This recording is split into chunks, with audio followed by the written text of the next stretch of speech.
Hi everyone, I recently got together with Evelyn Clark at EverLend in Melbourne. So Evelyn has a podcast she started in late 2022 called You Have My Interest.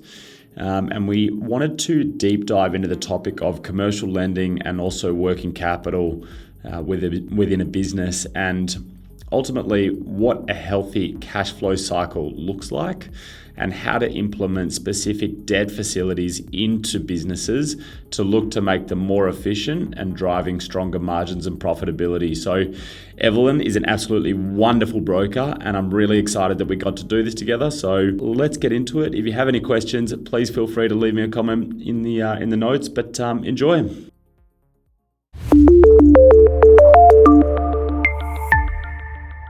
Hey Jack, how are you going? Good. How are you? I'm good, thank you. Thank you so much for coming on the podcast today. Thanks for having me. It's been a while in the making. Yeah, I know. I'm excited to talk to you today because we're going to dive into commercial lending, but more specifically working capital, which I know is your absolute specialty in your business. For sure.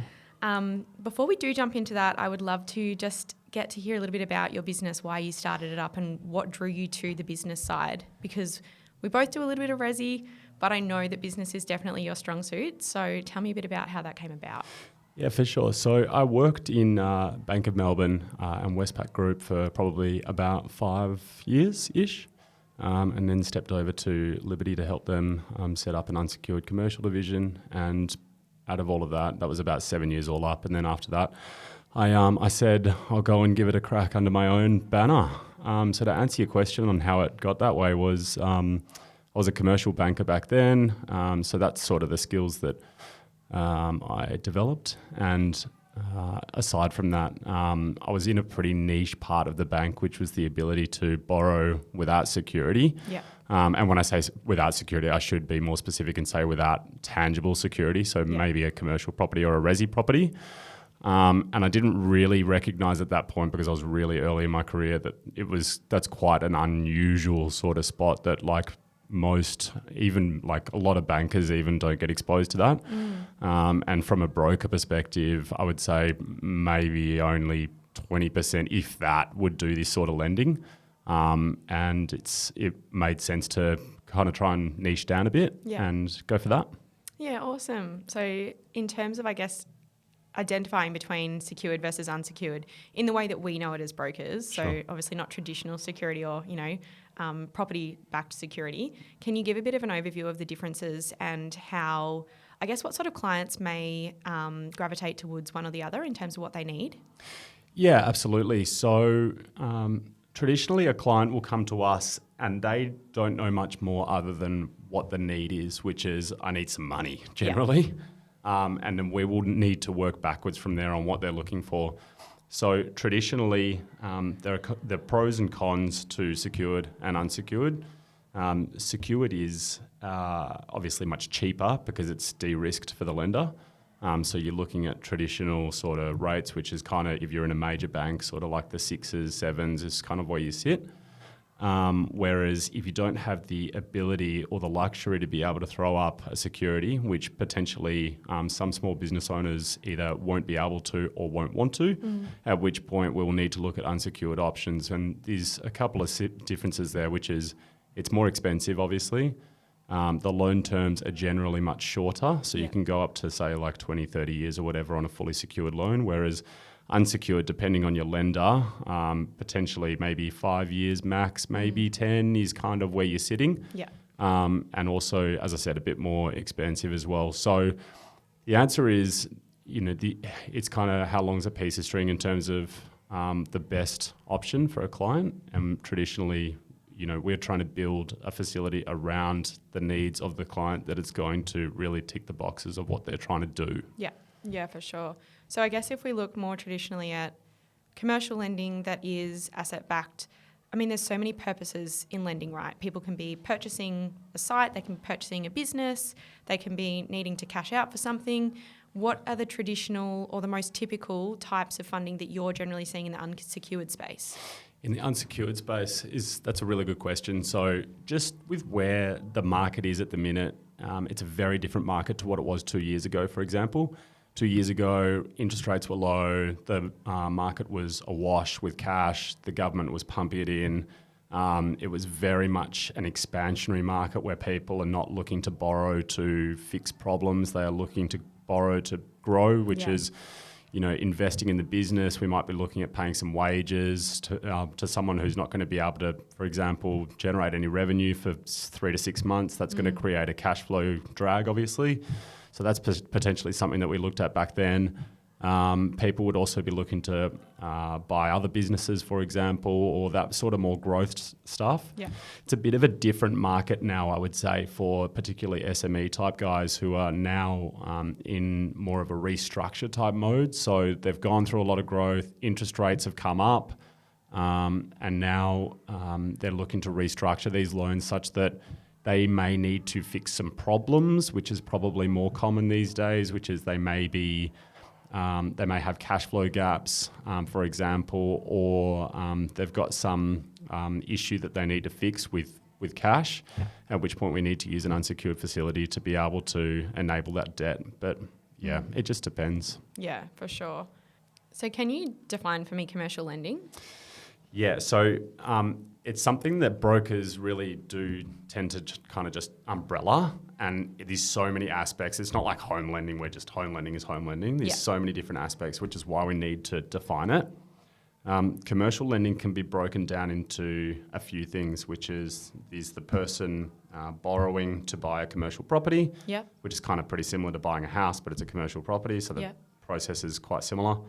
Then there's, for example, working capital or working like cash flow type facilities, and that can be a term debt facility, for example, which is just like pumping a little bit of cash in, which will amortize to zero over time.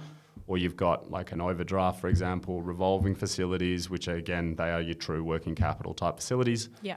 And then you have these, for example, invoice discounting, which is the ability to close your cash flow gap, for example, if you're a business that operates with a lot of stock and, these potentially, if you're buying the stock, it's waiting to be delivered, then you sit on it for 10 days, then you sell it, and then you get paid 30 days later, for example. That creates a huge gap in the market, in your cash flow,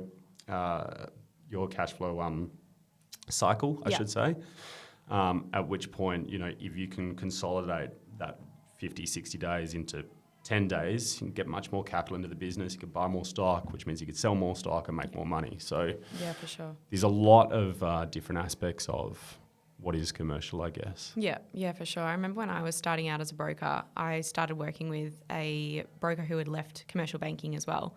And we kind of jumped straight into like invoice financing. And for me, I'm like, hang on, I don't even know what a home loan is, let alone we're jumping into probably one of the more complex commercial lending arrangements, I guess, from a traditional perspective. Yeah.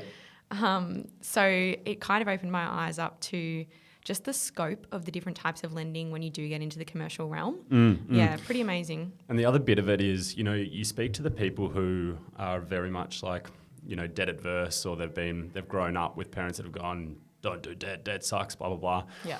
Definitely relevant to some people who potentially use, credit cards to buy Gucci handbags or whatever. It's probably good advice to not do that. Probably.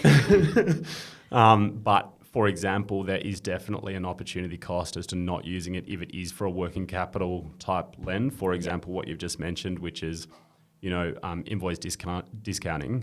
If you have the ability to close your cash flow gap such that you've got more cash to buy more stock and therefore more stock to sell, and then more sales obviously creates more money, the opportunity cost is not doing that and selling less stuff and then obviously profiting less. So if utilised correctly, well-structured debt can be great.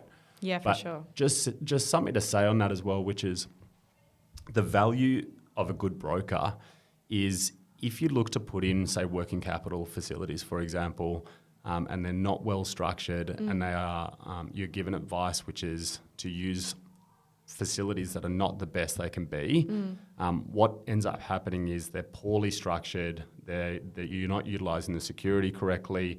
If the security is not right, it's inefficient. If it's inefficient, you're going to have a higher rate. If you have a higher rate, it's going to cost you more money. So that's the cost of using a broker that doesn't specialise in this sort of stuff. Yeah. You want to be using a broker that is specialist in working capital facilities if that's what you're looking for. It's not like going and getting a home loan where one size fits all. You really For sure. Out of all the commercial lending facilities, I guess, that you've mentioned, your niche is the working capital. Do you do other commercial lending, or is it really just honed in on that?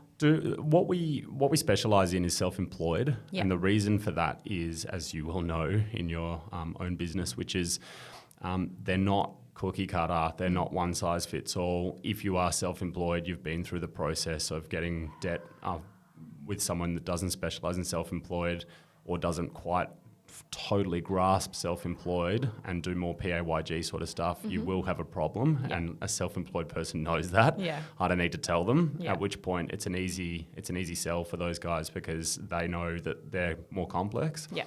We look at it from a holistic perspective, which is we don't want to just, they will usually come to us with a single objective, which is I want money to do this. Yeah. And then we go, cool, let's just zoom out a bit and have a look at the total, like your whole aspect here, because for some deals we may need to throw in a house, for example.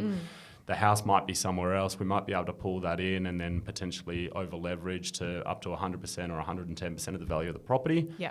At which point then we can structure all of the facilities together such that it's the most cost effective and efficient for that customer. Yeah. That's what the specialty is, self-employed, so we can do the whole lot. And because if we do everything together rather than just little bits and pieces, it's much easier to deliver an outcome where we take everything and it's much cheaper and more, I guess, it's better structured for the customer. Yeah, for sure. So by having, I guess, those additional securities where needed with the bank, they can provide, as you said, better pricing potentially, but also you can kind of over leverage. So where in traditional, if we look at resi lending as a comparison, Sure. typically you're leveraging up to 80% or more if you're going to be paying lender's mortgage insurance, or there's a reason that you can get that sort of additional percentage.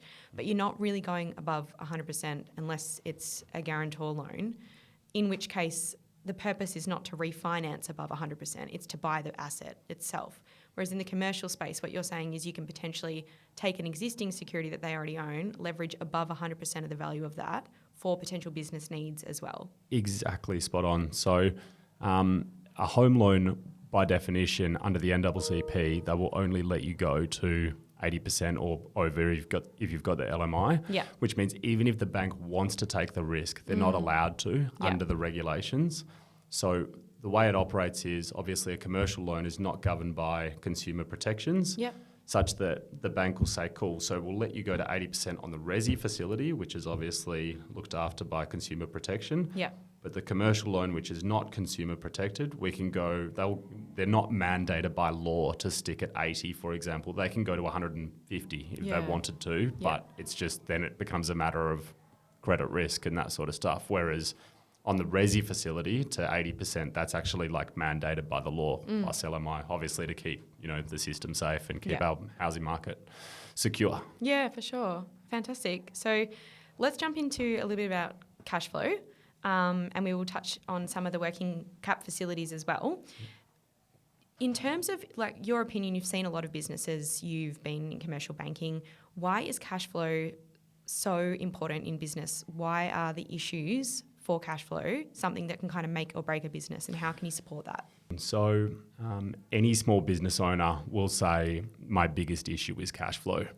And cash flow will hamstring even a business, which is, if you're, for example, dealing with stock in a business, you need to buy the stock, you need to get it into the business, you need to sell it, and you need to get paid for it. And the gap that happens between all of that is money that's not within the business. It's tied up in the cycle, which means that's money that you can't use for wage, for example, or to buy new stock and that's the biggest issue that customers have, because they do have the cash there. It's just stuck in that cycle of buying and selling stock.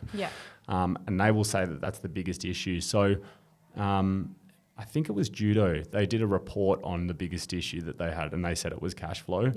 And ties nicely into the Judo mantra, which is they do business lending, obviously.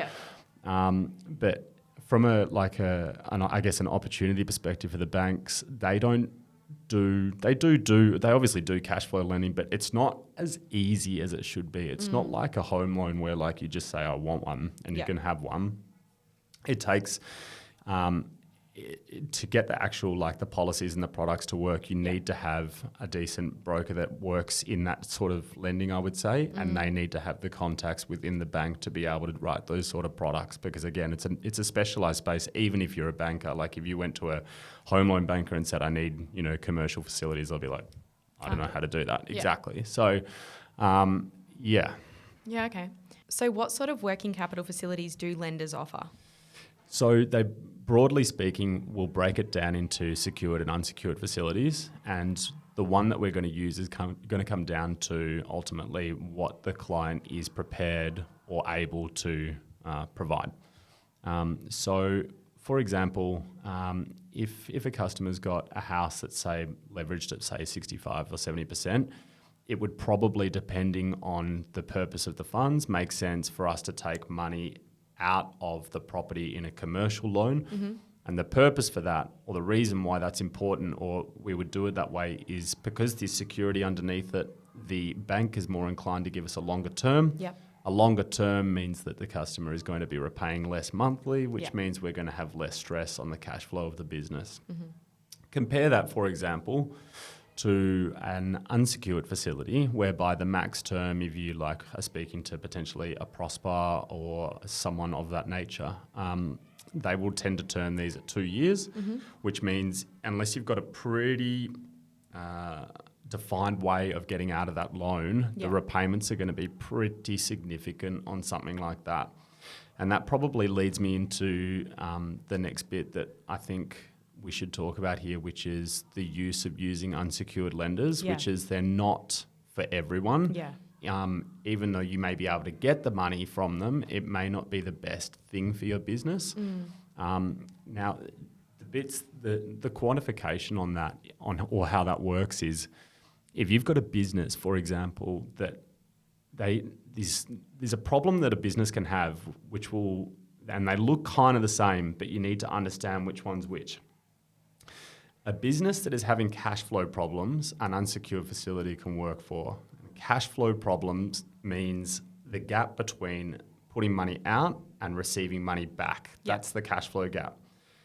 A business that is just not selling enough product and therefore not making enough money, for example, and can't meet its commitments because it doesn't have enough profit, because it's not doing enough as a business, that is an example of a business that probably doesn't need unsecured debt. What that really will do is it's going to perpetuate their issues, which is you go, this might fix your problems for 3 months. Then the reality is, because you're not making enough money, there's not enough money coming in the top, you're effectively going to be in the same place you're in right now 3 months later, except now you've got this other bill you've got to pay as well, which is the unsecured lender. And that can create massive problems, obviously. So that's why I'd say on products like this, it's really important to get advice, because cash flow problems versus profitability problems, they look the same to a small business, but obviously they're not. I'll give you an example on what a cash flow gap looks like. If I've got a customer who goes, I've got the ability to buy stock, and I need to buy $50,000 worth of stock, but I have to pay for it day one. And I can't get it unless I pay for it day one, and then I get it at, say, day 15, and then I can sell that 50K worth of stock for 100K and pay the debt back on the 30th day. That is a good example of where this will work, because that is purely you're just funding the cash flow and you've got an exit plan on how to get the money back in. Whereas the guy that says, I just need $20,000 because I've got obligations that I've got to pay, the lease and the wife's Beamer and blah, blah, or whatever it is, or the guy's Beamer, whatever. That's probably an example of where we need to look at restructuring your existing debts potentially. I mean, you may have 3 facilities out there that are unsecured that are biting at 25 or 30%. They're all on 2-year terms. That's going to create a massive, massive cash flow problem. If we can refi those, for example, into a property or a fully secured facility, we extend those from 2 years to 30 years, no cash flow problems, happy days. Yeah, that makes sense. How do the banks look at these unsecured lenders? I know, the likes of Prosper came out relatively recently in terms of the lending landscape. And when they initially came out, there was potentially a little bit of I guess, negativity looked upon them when a lender might have been assessing their business position and realising that, because I think originally when these lenders came out, it was looked at a client having cash flow problems that they needed it. So how do they look at it now? Has that changed? Yeah, it's a really good question. What happens is your unsecured guys like Prosper, for example, have the ability to lend where banks can't. And the way they do that is they don't assess them on profitability, which is the P&L and the balance sheet. Yeah. They will assess them on how much money is going through the business account. So it's a little bit different. That means that Prosper, for example, can lend where the banks can't. Yeah. Now, that has advantages and disadvantages, but to answer your question, the disadvantage is a bank can look at this and go, these guys have got cash flow problems, when that's not actually the reality. They just, for example, may have a P&L that doesn't demonstrate that they can lend. And that might be because whether or not this is the right thing or the wrong thing to do, they might have, I'm not going to say minimised tax, but optimised their tax position, at which point, you know, they're not bankable. So the answer is it depends, I suppose, which is, yeah, it depends on the story. Like I've got a client right now who we're refining about $400K worth of that unsecured sort of stuff. They're all running at about 30%. Yeah. He's just in a business that is absolutely booming. It did maybe like 200K last year and is now going to do about 3 million this year. Yeah. And that's just because he's just in such heavy growth mode. And, you know, they're not commercial bankers, these guys. They just see an ad for money and they go, I need money. And then off they go. That's an example of someone who they've just grabbed those facilities because they were quick and easy and they're there.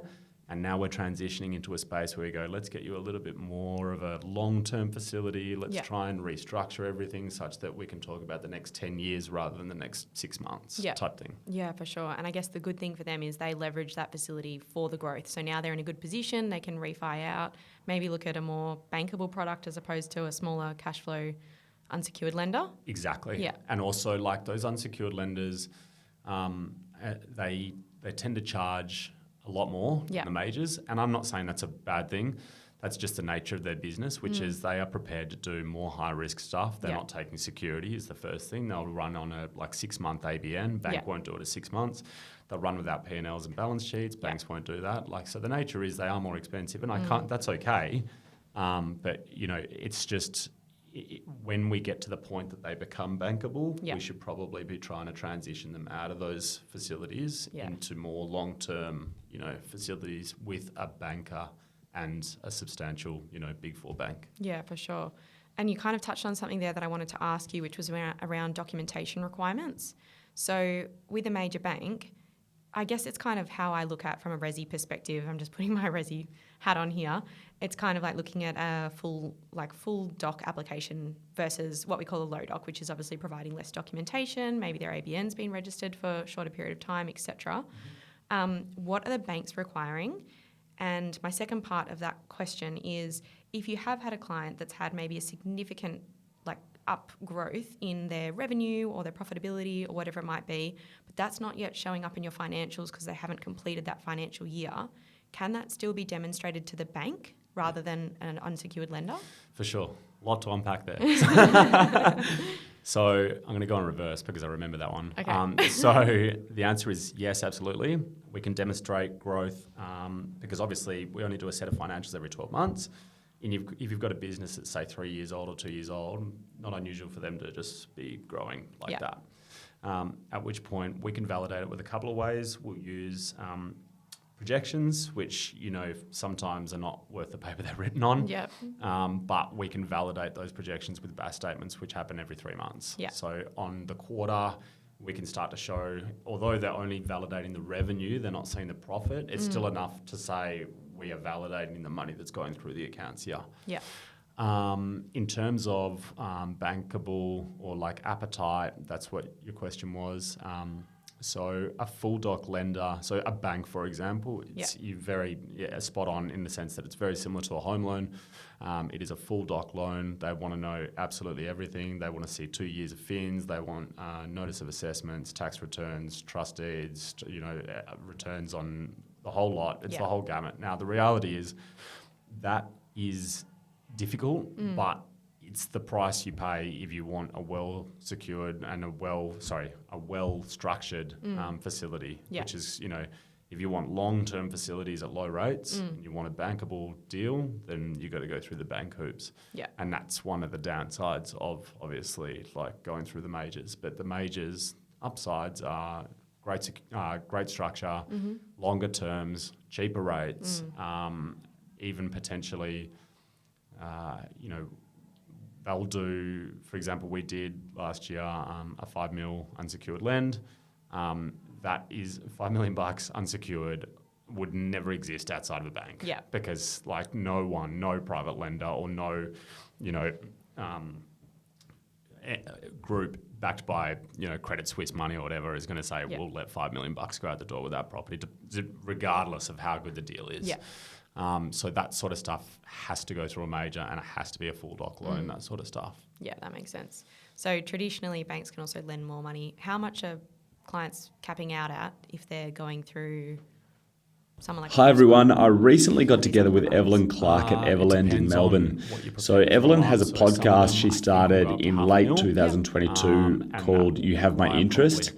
And we wanted to deep dive into the topic of commercial lending and also working capital within a business, and ultimately what a healthy cash flow cycle looks like and how to implement specific debt facilities into businesses to look to make them more efficient and driving stronger margins and profitability. So Evelyn is an absolutely wonderful broker, and I'm really excited that we got to do this together. So let's get into it. If you have any questions, please feel free to leave me a comment in the notes, but enjoy. It does. Yeah, you do say that actually. So there's a few things. So are you talking secured or unsecured? Well, both if you... Traditionally, we will look on annual reviews on more unsecured facilities. And when I say unsecured, I should clarify, what I mean by that is no property as security. They will still take, for example, a charge over the business. So it is secured, it just doesn't have property. They will look to take, or depending on the deal, they'll do annual reviews on that sort of stuff because the security in the transaction is the business itself. So they want to look at what the health of the business looks like, such that if the business is less healthy, obviously the value of their security is lower.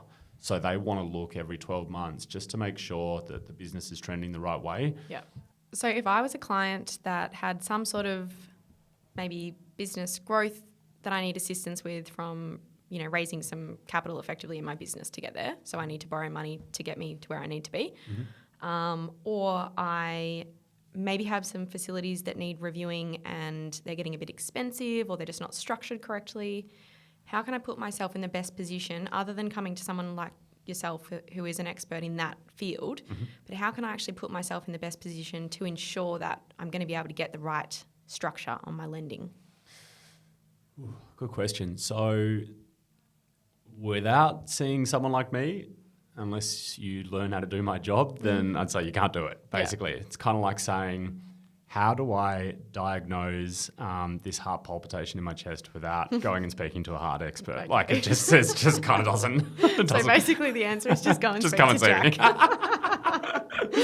Jack. Pretty much. But essentially it is... the reason why it's important is because there is no one size fits all, particularly in self-employed or commercial lending.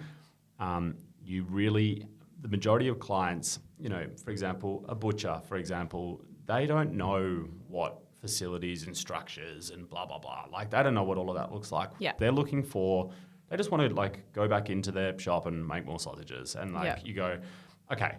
They go, they'll come to you with a goal of money, which is we want X amount of dollars to do this. Yeah. And you go, okay, cool. We need to come back a couple of steps. Tell me what you're trying to do. Tell me what your long-term strategy is. Are you looking at buying this commercial property that you're currently renting?